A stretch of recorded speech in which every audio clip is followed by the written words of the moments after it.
Hello everyone. आज हम पढ़ेंगे क्लास 12th का चैप्टर 3 मैट्रिसेस। तो सबसे पहले इसमें आता है matrix.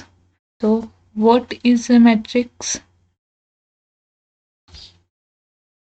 What is a matrix? A matrix is an ordered rectangular array of numbers और फंक्शन। तो ये डेफिनेशन लिखी हुई है, इसका मतलब क्या है कि मैट्रिक्स एक ऑर्डर्ड रेक्टेंगुलर एरे होता है नंबर्स या फंक्शन उसका। तो ऑर्डर्ड रेक्टेंगुलर एरे, इसका रेक्टेंगुलर एरे मतलब ऐसा रेक्टेंगल। फॉर एग्जांपल ये एग्जांपल लिखा हुआ है, इसको देखिए आप। ए इक्वल्स टू ये जो भी है, इसमें ये हो गया रेक्टेंगल, ये एक रेक्टेंगल हो गया। इसमें रोज है। रोज क्या होती है? Horizontal lines. जो ये हॉरिजॉन्टल लाइंस है, ये 3 5 4, ये 2 0 4, ये तो इसको रो बोलते हैं। और जो ये वर्टिकल लाइंस होती है उसको बोलते हैं कॉलम्स। ठीक है। तो रेक्टेंगुलर एरे मतलब ऐसा रेक्टेंगल जिसके अंदर रो और कॉलम्स हो। द नंबर्स और functions are called the elements of और the entries of the matrix. तो जो ये इसके नंबर, जैसे इसके अंदर नंबर है, ये रेक्टेंगुलर एरे है और इसके अंदर नंबर है।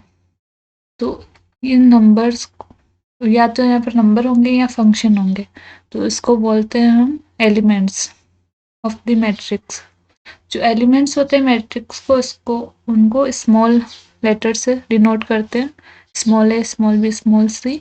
और जो मैट्रिक्स होती है उसको कैपिटल लेटर से, जैसे यहाँ पर लिख भी रखा है ए इक्वल्स टू। तो जो ये मैट्रिक्स है इसको कैपिटल लेटर से डिनोट करते हैं। ये नीचे इसका एग्जाम्पल, ये कैपिटल लेटर है, मैट्रिक्स को डिनोट करते हैं। और ये इसके एलिमेंट्स, उसको स्मॉल लेटर से, जैसे ए है तो A11 A12 A13। और अगर यहाँ पे बी होता तो B11 B12 B13। ठीक है। नेक्स्ट है types of matrix. Types of matrix, ठीक है। तो मैट्रिक्स का पहला टाइप है कॉलम मैट्रिक्स। कॉलम मैट्रिक्स क्या होती है? ए मैट्रिक्स, ऐसी मैट्रिक्स जिसमें केवल एक ही कॉलम हो। नंबर ऑफ रोज कितने भी हो सकते हैं लेकिन नंबर ऑफ कॉलम केवल 1 हो, तो उस ऐसे मैट्रिक्स को बोलते हैं कॉलम मैट्रिक्स। फॉर एग्जांपल ये एग्जांपल लिखा हुआ ए इक्वल्स टू, ये मैट्रिक्स, इसमें एक कॉलम है और रो कितनी? 1 2 3, 3 रोज। नेक्स्ट है रो मैट्रिक्स। रो मैट्रिक्स क्या होती है? ऐसी मैट्रिक्स जिसके अंदर नंबर ऑफ रोज वो हो 1 और नंबर ऑफ कॉलम्स कितने भी हो सकते हैं, तो उसको बोलते हैं रो मैट्रिक्स। ये एग्जांपल है इसका, ए इक्वल्स टू 1 2 3। इसमें नंबर ऑफ रोज एक ही रो है, ये नंबर ऑफ कॉलम्स 1 2 3। ठीक है, तो ये हो गई रो मैट्रिक्स। नेक्स्ट है जीरो मैट्रिक्स। जीरो मैट्रिक्स क्या होती है? ऐसी मैट्रिक्स जिसके जो सारे एलिमेंट्स है वो जीरो होते हैं। जैसे ये मैट्रिक्स है कोई भी, इसके जो सारे एलिमेंट्स है वो जीरो है। और इसको किससे डिनोट करते हैं? ओ से, कैपिटल ओ।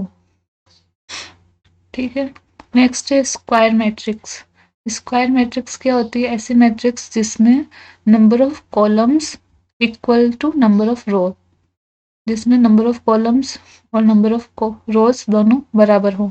ठीक है, ऐसे मैट्रिक्स को बोलते हैं स्क्वायर मैट्रिक्स। फॉर एग्जांपल ये लिखा हुआ, इसमें देखो नंबर ऑफ रोज कितनी है? 1 2, दो रो है, कॉलम 1 2, तो कॉलम भी दो है और रो भी दो है, तो ये हो गया स्क्वायर मैट्रिक्स। स्क्वायर मैट्रिक्स को जनरल फॉर्म में ऐसे भी लिख सकते हैं, M cross M. M cross M मतलब ये जो दोनों आएंगे वो सेम ही आएंगे। नेक्स्ट इसको देखिए, ए इक्वल्स टू, ये लिखा हुआ है। अब किसी भी मैट्रिक्स का जो डायगोनल होता है, हम जब बात करते हैं मैट्रिक्स के डायगोनल की, अब आप रेक्टेंगल है कोई, मान लो ये रेक्टेंगल है, इसका डायगोनल आपको पता, ये दोनों इसके डायगोनल होते हैं, एक इधर भी होता है ना। लेकिन जब हम मैट्रिक्स की बात करते हैं तो मैट्रिक्स में क्या होता है? जो ये वाला डायगोनल होता है, ये जो मैंने इसमें बना रखा है, वही मेन डायगोनल होता है। और अगर ऐसे भी कोई डायगोनल की बात करता है तो हम इसी की बात करते हैं, A11 A1 A22 A33, ठीक है। इसको मेन डायगोनल भी बोलते हैं, और ऐसे नॉर्मल डायगोनल भी आए तो भी इसी की बात कर रहे हैं। Next, trace of the matrix. Matrix का ट्रेस क्या होता है?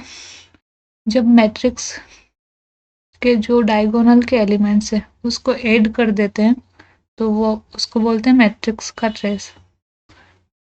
जैसे ये कोई मैट्रिक्स दे रखी है, for example A equals to, ये मैट्रिक्स दे रखी है। अब हमें बोलेंगे, ऐसा बोलेंगे हमें कि ट्रेस ऑफ A निकालो, तो ट्रेस ऑफ A क्या हो जाएगा? 6 + 0 - 1 इक्वल्स टू 5 आ जाएगा, ठीक है।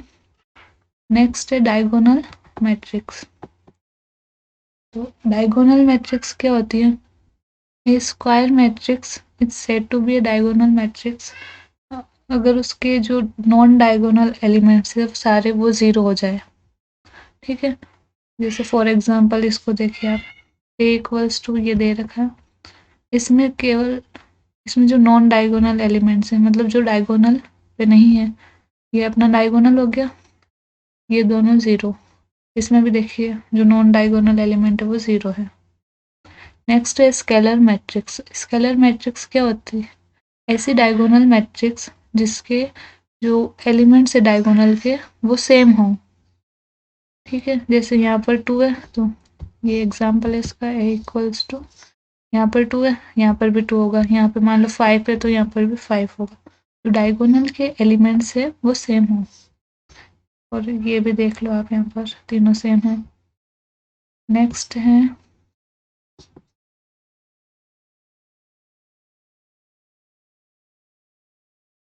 Identity matrix. आइडेंटिटी मैट्रिक्स क्या होती है? इसको यूनिट मैट्रिक्स भी बोलते हैं, कि ऐसे स्क्वायर मैट्रिक्स जिसके जो डायगोनल के एलिमेंट्स हो,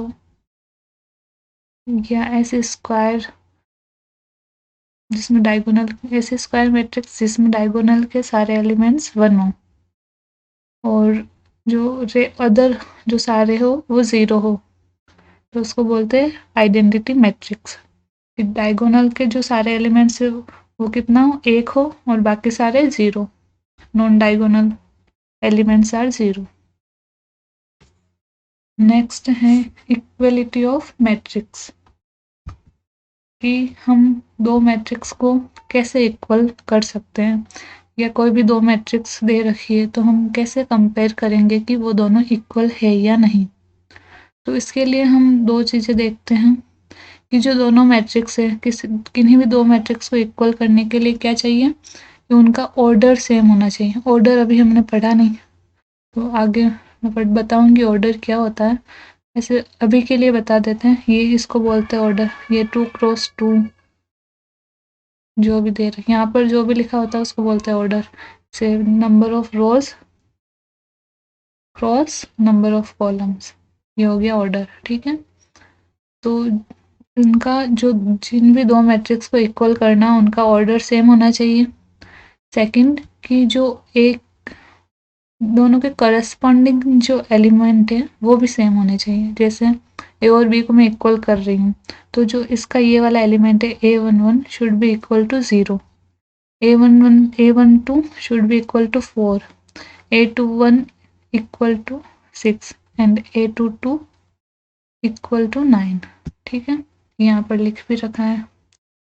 अब आगे है ऑर्डर ऑफ द मैट्रिक्स। अभी जैसा मैंने आपको बताया ऑर्डर क्या होता है मैट्रिक्स का। मान लो कोई भी मैट्रिक्स है, उसमें m रोज है और n कॉलम्स है, तो उस मैट्रिक्स का ऑर्डर क्या हो जाएगा? m क्रॉस n, ठीक है। और अगर हमें कोई पूछे कि नंबर ऑफ एलिमेंट्स, ये रहा m क्रॉस n, और नंबर ऑफ एलिमेंट्स कितने हैं मैट्रिक्स में, तो m को n से गुणा कर देना। जब दोनों को मल्टीप्लाई करेंगे m क्रॉस n, जब दोनों को मल्टीप्लाई किया यहाँ पर, तो जो रिजल्ट आता उतने नंबर ऑफ एलिमेंट्स होते हैं मैट्रिक्स में। एग्जाम्पल देखो यहाँ पर, if a matrix has 8 elements what are the possible order it can have. कोई भी मैट्रिक्स दे रखी है, और बोला है कि उसमें 8 एलिमेंट्स हैं, तो क्या क्या पॉसिबल ऑर्डर हो सकते हैं। तो देखो 8 है तो ऐसे दो संख्या जिनको गुणा करने पर 8 आ रहा है, ऐसे दो नंबर्स, ठीक है। तो क्या क्या हो सकते हैं, पहले 1 से स्टार्ट करते हैं। 1 को 8 से मल्टीप्लाई किया, ये वाला, तो हो गया 8। 8 को जब 1 से करेंगे तो भी 8। 4 को 2 से किया तो 8, 2 को 4 से किया तो 8। अब इनके अलावा और कुछ आप सोचो हो तो। इनके अलावा कुछ भी नहीं है वैसे, पर आप सोच सकते हो ऐसे। आपको देखना है कि जैसे 3 को किससे गुणा करे तो 8 आए, तो 3 ऐसा कोई नंबर नहीं है, तो फिर ही इतना ही इसका आंसर हो गया। नेक्स्ट है, if a matrix has 24 elements, तो what are the possible orders it can have। तो एलिमेंट्स कितने, 24। तो 20 ऐसी दो संख्या है जिनको गुणा करने पर 24 आता है। तो 1 से स्टार्ट करते हैं।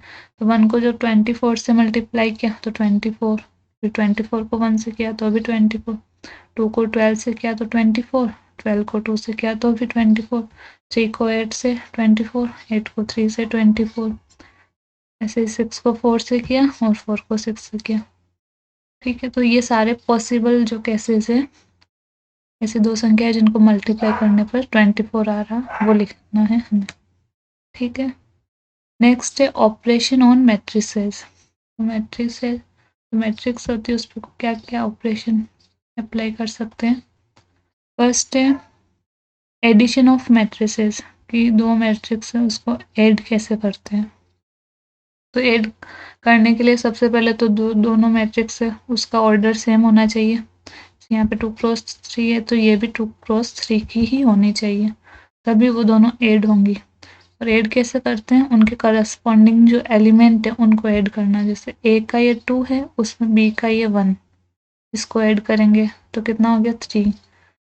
ये एक, ये 0 और ये 3, 3, 4 और 5, 9, 0 और -1, -1, -1 और 2, 1, 0 और 3, 3। तो ये देखिए इन दोनों को ऐड करने पर क्या आ जाएगा, ठीक है। नेक्स्ट है सब्सट्रैक्शन ऑफ मैट्रिक्स। सब्सट्रैक्शन क्या होता है, जैसे एडिशन किया था वैसे ही सब्सट्रैक्शन करना है, बस इसमें क्या माइनस का साइन लगाना है। तो a माइनस बी कर रहे हैं तो यहाँ पर भी 2 - 1, 0 - 3, 4 - 5 ऐसे आ जाएगा, और फिर आप इसको सॉल्व कर लोगे तो ये आंसर आ जाएगा। नेक्स्ट है multiplication of A matrix bye a scalar, कि किसी भी मैट्रिक्स को जब स्केलर से मल्टीप्लाई करते तो क्या आता है। ये मान लो कोई भी मैट्रिक्स है ए, ठीक है, और ये के कोई स्केलर है, मतलब अचर राशि, ठीक है, जिसकी वैल्यू चेंज नहीं होती हो, कांस्टेंट। ए कोई ए मैट्रिक्स दे रखी है, के इज ए स्केलर।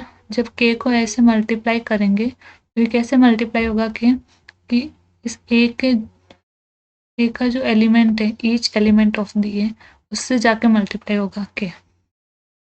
जैसे एक मान ए कुछ भी दे रखा, ये फॉर एग्जांपल यहाँ पे एग्जांपल लिखा हुआ देखिए, ए है 1 2 4 5, ठीक है। अब हमें इसको 3 से मल्टीप्लाई करना, 3 से मल्टीप्लाई किया इसको। जब 3 से मल्टीप्लाई किया तो देखिए 3 को जब 1, इसके हर एलिमेंट से इसको मल्टीप्लाई करना पड़ेगा ए के। तो 3 को जब 1 से किया तो 3, 3 को जब 4 से किया तो 12, 3 को जब 2 से किया तो 6, और 3 को जब 5 से किया तो 15। तो ये इसका आंसर आ गया। नेक्स्ट है नेगेटिव ऑफ ए मैट्रिक्स। किसी भी मैट्रिक्स का नेगेटिव क्या होगा, उस मैट्रिक्स को -1 से जब मल्टीप्लाई करते हैं तो जो भी आंसर आता है उसको बोलते हैं negative of A matrix. Next है प्रॉपर्टीज ऑफ मैट्रिक्स एडिशन। तो अभी हमने मैट्रिक्स का एडिशन देखा था, अब उसकी क्या क्या प्रॉपर्टीज हैं वो देखेंगे, कि मैट्रिक्स का जो एडिशन है वो किन लॉज को फॉलो करता है। फर्स्ट है क्यूमुलेटिव लॉ।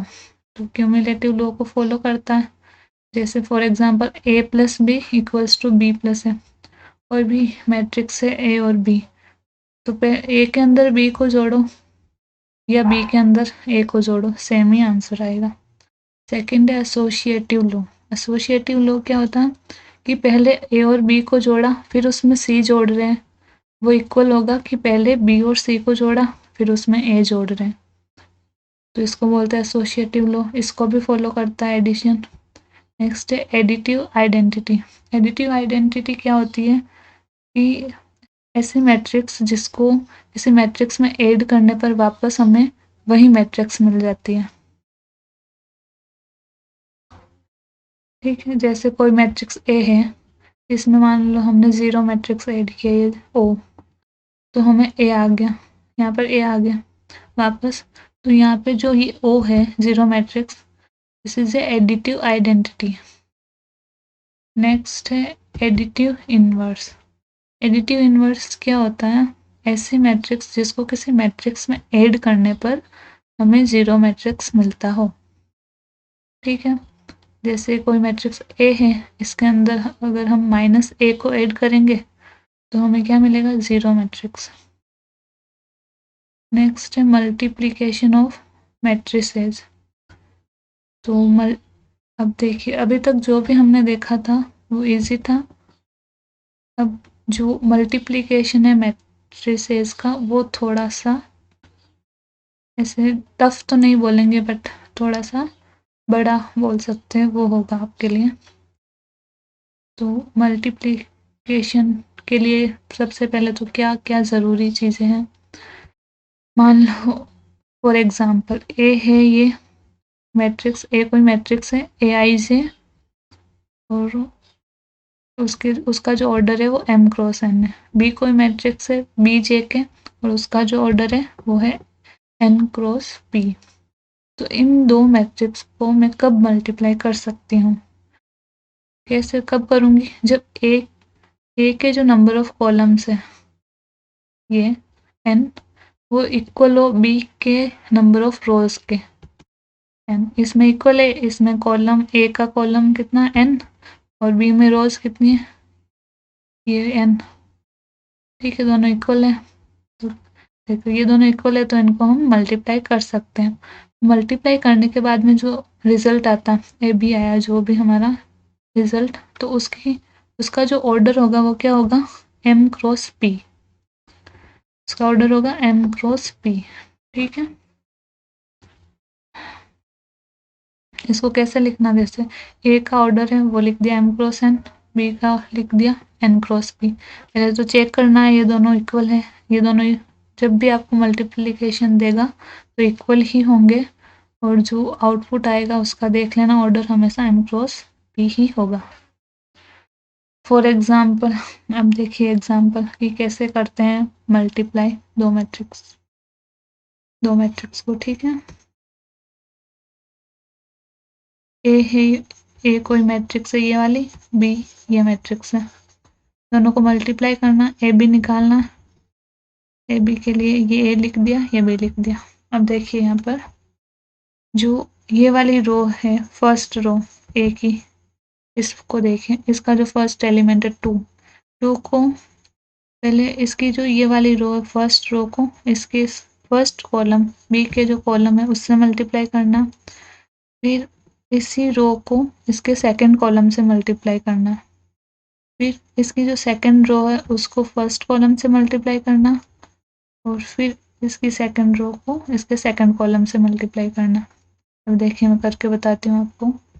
तो ये 2 है, 2 को जब 0 से मल्टीप्लाई किया तो 0, ये 0, फिर ये 3 है, 3 को जब 3 से मल्टीप्लाई किया तो हो गया 9, तो इनको ऐड करके लिख देना है यहाँ पर। फिर नेक्स्ट है 2 को जब -2 से मल्टीप्लाई किया तो -4, और जब 3 को 4 से मल्टीप्लाई किया तो 12। नेक्स्ट है ये सेकंड रो में 4 को जब 0 से मल्टीप्लाई किया तो 0, और जब -1 को 3 से मल्टीप्लाई किया तो -3। वापस 4 को जब -2 से मल्टीप्लाई किया तो -8, 4 को जब 4 से मल्टीप्लाई किया तो 4 को जब -2 से मल्टीप्लाई किया तो -8, फिर -1 को जब 4 से मल्टीप्लाई किया तो -4। ये आ गया अपना मल्टीप्लिकेशन, ठीक है। अब इसको लिख देंगे यहाँ पर 0 और 9, 9, 12 - 4 8, 0 - 3 -3 और -8 -4 -12, ठीक है। अब नेक्स्ट ये एक और एग्जांपल है यहाँ पर, देखिए इसको a को b से मल्टीप्लाई करना, तो इसका जो रो है इसके कॉलम से मल्टीप्लाई करना। तो 1 को 9 से किया तो 9, फिर 2 को 10 से किया तो 20, फिर 3 को 9 से किया तो 27, 4 को 10 से किया तो 40। इनको ऐड कर लेंगे फिर 20 और 9 29, 40 और 27 67। अब जो मैंने आपको बताया था, जैसे ये 2 क्रॉस 2 की है, 2 क्रॉस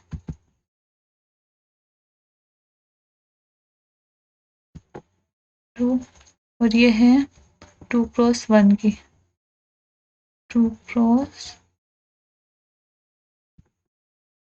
1, ठीक है। ये दोनों तो इक्वल है, ये इक्वल होने भी चाहिए, ठीक है। और उसका जो आउटपुट आता है वो क्या आता है, 2 क्रॉस 1 का, 2 क्रॉस 1, देखो यहाँ पे आ रखा है 2 क्रॉस 1, ठीक है। नेक्स्ट है properties of multiplication of matrices, कि जो मैट्रिक्स का जो मल्टीप्लिकेशन है वो किन किन लॉज को फॉलो करता है। फर्स्ट है क्यूमुलेटिव लॉ। क्यूमुलेटिव लॉ को जनरली फॉलो नहीं करता है मैट्रिक्स का मल्टीप्लिकेशन, बट एक कंडीशन है जहाँ पे ये फॉलो करता है, वो है कि जो डायगोनल मैट्रिक्स होती है सेम ऑर्डर की, वो इस लॉ को फॉलो करती है, उसमें ए बी बराबर बी ए हो सकता है। अदरवाइज जब ए को बी से मल्टीप्लाई करेंगे वो इक्वल नहीं होगा जब बी को ए से मल्टीप्लाई करेंगे। ये कब इस लॉ को फॉलो करेगी, कि क्या कंडीशन है उसके लिए, कि डायगोनल मैट्रिक्स हो और दोनों डायगोनल मैट्रिक्स हो ए और बी, तथा उन दोनों का ऑर्डर सेम हो। जैसे ये 2 क्रॉस 2 की है तो ये भी 2 क्रॉस 2 की होनी चाहिए, तभी इस लॉ को फॉलो करेगी। नेक्स्ट है एसोसिएटिव लॉ। एसोसिएटिव लॉ को फॉलो करती है मैट्रिक्स का मल्टीप्लिकेशन फॉलो करता है एसोसिएटिव लॉ को। जैसे पहले ए बी को मल्टीप्लाई किया, फिर उसको सी से मल्टीप्लाई किया, तो सेम आंसर आएगा। जब पहले बी सी को मल्टीप्लाई किया, फिर उसमें ए का मल्टीप्लिकेशन किया। नेक्स्ट है डिस्ट्रीब्यूटिव लॉ। डिस्ट्रीब्यूटिव लॉ कि जब ए है और ये ब्रैकेट के अंदर बी प्लस सी है, तो जब या इसमें क्या पहले बी प्लस सी को ऐड कर दिया, फिर उसको ए से मल्टीप्लाई कर रहे हैं, या ऐसे इंडिविजुअली भी कर सकते हैं। जैसे ए बी को कर दिया, पहले ए को बी से मल्टीप्लाई कर दिया, फिर उसमें जोड़ दिया जब ए को सी से मल्टीप्लाई करके, तो वो दोनों सेम ही आएगा। नेक्स्ट है मल्टीप्लिकेटिव आइडेंटिटी। मल्टीप्लिकेटिव आइडेंटिटी क्या होती है, ऐसी मैट्रिक्स जिसको किसी मैट्रिक्स से मल्टीप्लाई करने पर हमें वापस वही मैट्रिक्स मिले। जैसे आई है, ये आइडेंटिटी मैट्रिक्स, आई था ना आइडेंटिटी मैट्रिक्स, उसको जब मैंने ए से मल्टीप्लाई किया या ए को उस आई से मल्टीप्लाई किया, तो आंसर क्या आ रहा हमारा, ए ही आ रहा। तो इसमें क्या मल्टीप्लिकेटिव आइडेंटिटी क्या हो गया, आई।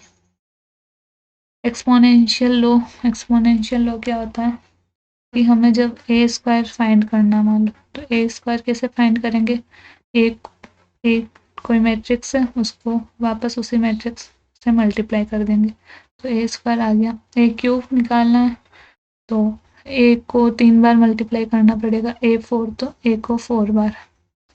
यहाँ पर एक एग्जांपल दे रखा है,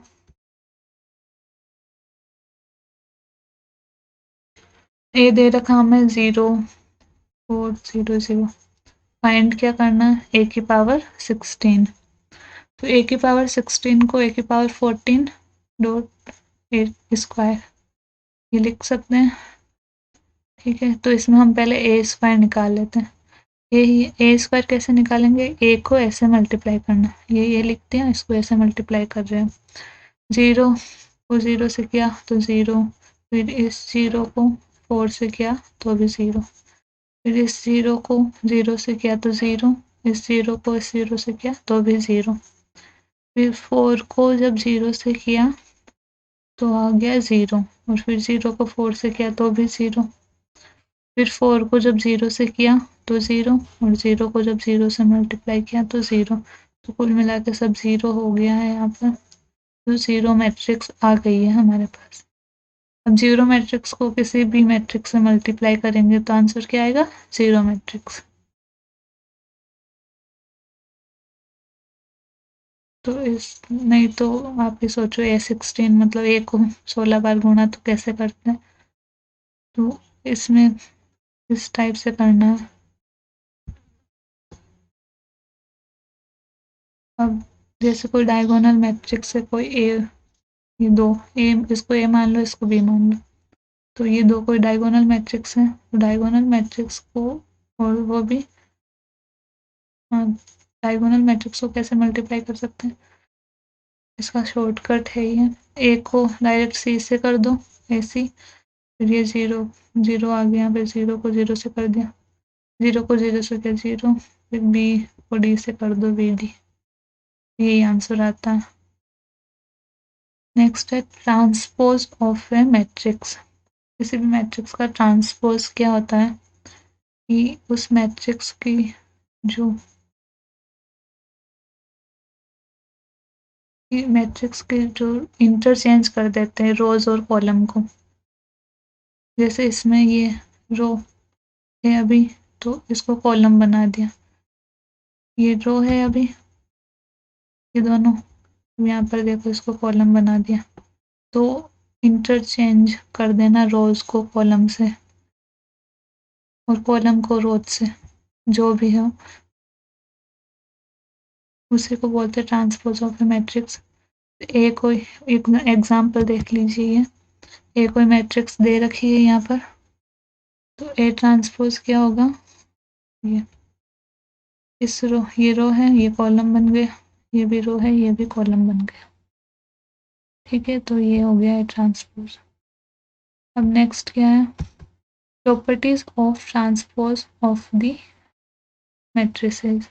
जो मैट्रिक्स का हम ट्रांसपोज करते हैं उसकी प्रॉपर्टीज क्या क्या है, देखिए फर्स्ट, जो ट्रांसपोज ऑफ मैट्रिक्स का जो ट्रांसपोज है उसको हम ऐसे डिनोट करते हैं, या तो ए टी से या ए डैश। ठीक है, यहाँ पर देखिए, अब ए ट्रांसपोज कोई कोई मैट्रिक्स ए है, पहले उसका ट्रांसपोज किया, फिर वापस जब उसका ट्रांसपोज करेंगे तो हमें ए ही मिल जाएगा। ए प्लस बी, पहले इसको ऐड कर दिया, फिर उसका ट्रांसपोज कर रहे हैं, वो सेम आएगा कि ए का ट्रांसपोज किया और बी का ट्रांसपोज किया, फिर उसको ऐड किया, तो दोनों सेम ही आएगा। जो ए बी का ट्रांसपोज है वो ए ट्रांसपोज बी ट्रांसपोज इसके इक्वल नहीं होता, ये हमने ऊपर देखा था कि जो ये इस लॉ को फॉलो नहीं करती है। क्या होगा इसका, ए बी का transpose B transpose A transpose, इसको याद रखना है। के ए का ट्रांसपोज क्या होगा, के तो कांस्टेंट है, तो के ए का ट्रांसपोज हो जाएगा, तो कांस्टेंट पर ट्रांसपोज का कुछ फर्क नहीं पड़ेगा। नेक्स्ट है symmetric and skew symmetric matrices. क्या होती है सिमेट्रिक मैट्रिक्स, क्या होती है कि जब कोई मैट्रिक्स ए है, अगर उसका ट्रांसपोज करने पर भी हमें वापस ए ही मिल रहा है तो उसे बोलते हैं सिमेट्रिक। और अगर ऐसे मैट्रिक्स जैसे जब उसका ट्रांसपोज करते हैं तो माइनस, जैसे ये मैट्रिक्स ए है, जब इसका ट्रांसपोज करेंगे हम तो हमें क्या मिलेगा -a। तो उसको बोलते हैं स्क्यू सिमेट्रिक मैट्रिक्स। इनके एग्जांपल्स भी लिख रखे हैं यहाँ पर, देखिए। सिमेट्रिक का क्या है, ये दे रखा है, इसका ट्रांसपोज किया 9 5, ये फर्स्ट कॉलम हो गया, यहाँ पर 5 4 ये सेकंड कॉलम हो गया। अब देखिए ये दोनों तो सेम ही है, तो ये हो गया सिमेट्रिक। स्क्यू सिमेट्रिक क्या था, ये कोई मैट्रिक्स ए है, इसका ट्रांसपोज किया आया, और ये कॉलम है, ये रो है फर्स्ट 0 4, ये रो है फर्स्ट 0 4, ये कॉलम बन गया यहाँ पर, ये रो ये कॉलम, ठीक है। अब इसमें देखिए जो ए ट्रांस, इसमें से जब माइनस बाहर निकालते हैं तो 0 4 -4 और 0 ए ही बन गया, तो ए क्या हो गया -a ट्रांसपोज, तो ये हो गया स्क्यू सिमेट्रिक मैट्रिक्स। अब ये एग्जांपल देखिए, इसमें हमें 2x2 की मैट्रिक्स बनानी है और ये उनके एलिमेंट्स का फॉर्मूला दे रखा। 2x2 है, मतलब 4 एलिमेंट होंगे, तो पहले कोई मैट्रिक्स ए हो गया, 2x2 की मैट्रिक्स हो गई है a11 a12 a21 a22। a11 क्या होगा, आई इसमें 1 है, जे भी 1 है, तो इस फॉर्मूले में पुट कर दो, 1 + 1 का स्क्वायर बाई 2, कितना हो गया 2 का square 4/2 2, a12 I1 J2 put कर दिया यहाँ पर, तो 3 का क्यूब 3 का स्क्वायर 9/2, फिर नेक्स्ट 2 1, तो 2 + I2 हो गया J1 का स्क्वायर बाई 2 9/2, A22 2 + 2 का स्क्वायर बाई 2 बराबर 8। तो ए कोई मैट्रिक्स आ गई हमारे पास ये, ठीक है। इस टाइप के क्वेश्चन भी आ सकते हैं आपके। नेक्स्ट है कि किसी भी कोई भी मैट्रिक्स है उसको हम सिमेट्रिक और स्क्यू सिमेट्रिक मैट्रिक्स की टर्म में कैसे लिखेंगे। तो ये डायरेक्ट फॉर्मूला, ये कोई मैट्रिक्स ए है तो हमें इसको सिमेट्रिक और स्क्यू सिमेट्रिक की फॉर्म में लिखना है। तो ये वाला जो पार्ट है ए प्लस ए ट्रांसपोज, ये होता है सिमेट्रिक मैट्रिक्स, और जो ए माइनस ए ट्रांसपोज होता है वो होता है स्क्यू सिमेट्रिक, ठीक है। यहाँ पर लिखा देखिए, A plus A transpose is a symmetric matrix and A minus A is a skew symmetric matrix। तो इनको जब इनके एडिशन के रूप में लिख सकते हैं किसी भी मैट्रिक्स ए को। इन फॉर्मूले से हम आगे क्वेश्चन भी सॉल्व करेंगे, तो अभी आप इनको देख लीजिए और जिसको लिखना है वो लिख भी लीजिए। वैसे ये नोट्स तो मैं आपको प्रोवाइड कर रहा हूँ, करूँगी, पर अगर आप खुद लिखोगे कॉपी में नोटबुक में तो ये ज़्यादा अच्छा रहेगा आपके लिए। नेक्स्ट है इन्वर्टिबल मैट्रिसेस। इन्वर्टिबल मैट्रिसेस क्या होती है, ऐसे मैट्रिक्स जिसका इन्वर्स किया जा सके। इन्वर्स मतलब इन्वर्स होता क्या, जैसे कोई मैट्रिक्स ए है, ए को किससे मल्टीप्लाई करे कि हमारे पास आइडेंटिटी मैट्रिक्स आ जाए, कि हमारे पास आई आ जाए।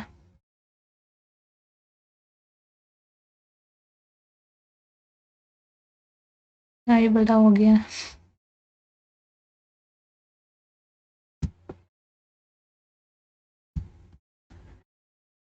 ये हो गया आई, तो किससे मल्टीप्लाई करेंगे, ए इनवर्स से। ए को जब ए इनवर्स से मल्टीप्लाई किया तो आई आ गया,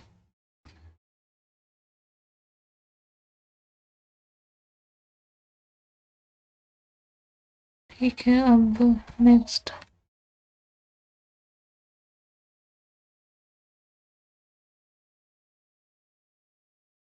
अब ये इन्वर्टिबल मैट्रिक्स और नॉन इन्वर्टिबल मैट्रिक्स, जिसे कहते हैं इन्वर्टिबल क्या होगी, जिसका इन्वर्स फाइंड कर सकते हैं, और नॉन इन्वर्टिबल जिसका इन्वर्स हम नहीं निकाल सकते। तो कौन सी मैट्रिक्स इन्वर्टिबल होगी, कौन सी नॉन इन्वर्टिबल होगी? कोई भी मैट्रिक्स ए है, कोई भी स्क्वायर मैट्रिक्स ए है कि उसका जो डिटर्मिनेंट की वैल्यू है वो इज नॉट इक्वल टू 0, या डिटर्मिनेंट हम नेक्स्ट चैप्टर है उसमें पढ़ेंगे क्या होता है। अभी के लिए बस इतना ध्यान रखो कि डिटर्मिनेंट ऑफ ए अगर 0 नहीं है तो वो इन्वर्टिबल मैट्रिक्स होगी, और अगर डिटर्मिनेंट ऑफ ए 0 है तो वो नॉन इन्वर्टिबल मैट्रिक्स होगी, मतलब उसका इन्वर्स नहीं कर सकते हैं। ठीक है, तो कोई ए बी का इन्वर्स क्या होगा? बी इन्वर्स ए इन्वर्स, ये भी याद रखना आप। नेक्स्ट है find inverse of A matrix. अब किसी भी मैट्रिक्स का इन्वर्स कैसे फाइंड करते हैं हम, वो देखेंगे। तो इसके लिए बेसिकली दो मेथड्स हैं, by elementary operation and by determinants. तो ये डिटर्मिनेंट्स वाला तो हम नेक्स्ट चैप्टर में देखेंगे। अभी हम क्या पढ़ेंगे? By elementary operation. तो एलिमेंट्री ऑपरेशन के थ्रू कैसे निकालते हैं इन्वर्स, यहाँ पे मैंने पूरा प्रोसीजर लिख रखा है, एक बार मैं पढ़ के बता देती हूँ। When operation is done on rows known as elementary rows operation, and when it is done on columns known as elementary column operation. First of all we write a equals to I. सबसे पहले हम क्या लिख देंगे? a को I है। ये I ये a के बराबर ही था, हमने अभी पीछे देखा था। तो a को इक्वल कर दिया I a के, ठीक है। और a क्या है यहाँ पर? गिवन मैट्रिक्स, जो हमें दी गई मैट्रिक्स है वो है a, इसको I a के बराबर रख दिया। Now apply elementary operations on both this sides. अब दोनों साइड हम एलिमेंट्री ऑपरेशंस अप्लाई करेंगे, वो मैं आपको एक एग्जाम्पल के थ्रू बताऊंगी अभी आगे। अभी आप देख लो इसको। Make LHS as unit matrix and we get other matrix in place of I। कि जब LHS मतलब जब इस वाले A को, इस एलिमेंट्री ऑपरेशन से हमें क्या करना है कि इस A को यूनिट मैट्रिक्स बनाना है। जब ये यूनिट मैट्रिक्स बन जाएगा तो जो एलिमेंट्री ऑपरेशन से हम दोनों साइड कर रहे हैं, तो इस I की जगह पर हमें कोई और मैट्रिक्स मिलेगी, तो उसी मैट्रिक्स को हम बोलते हैं इनवर्स ऑफ A। अभी देखते हैं एग्जाम्पल से कि कैसे करना है। अब ये सेकंड ऑर्डर के लिए वो सेम ही प्रोसीजर है, सेकंड ऑर्डर थर्ड ऑर्डर के लिए। अभी इस एग्जाम्पल को देख लेते हैं। ये एग्जाम्पल है ए कोई मैट्रिक्स दे रखी है और हमें बोला है कि इसका इन्वर्स निकालो। तो कैसे निकालेंगे? पहले ए को क्या लिख देंगे? आई ए लिख दिया, आई ए। तो ये लिख दिया ए इक्वल्स टू आई।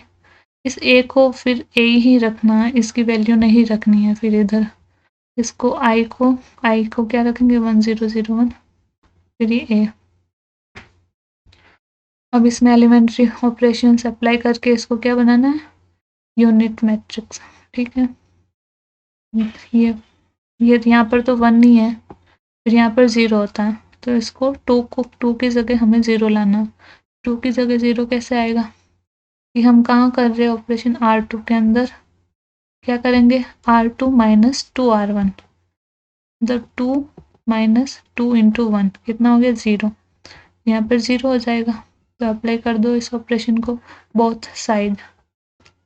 तो देखिए यहाँ पर तो ये 1 2 सेम ही रहेगा, फिर इस 2 की जगह पर 0 हो गया। अभी देखा था हमने, इस -1 की जगह पर क्या होगा? -1 माइनस 2 इंटू 2, तो -1 -4 -5 इक्वल ये। अब ये भी चेंज होगा, इसके ऊपर अप्लाई करो।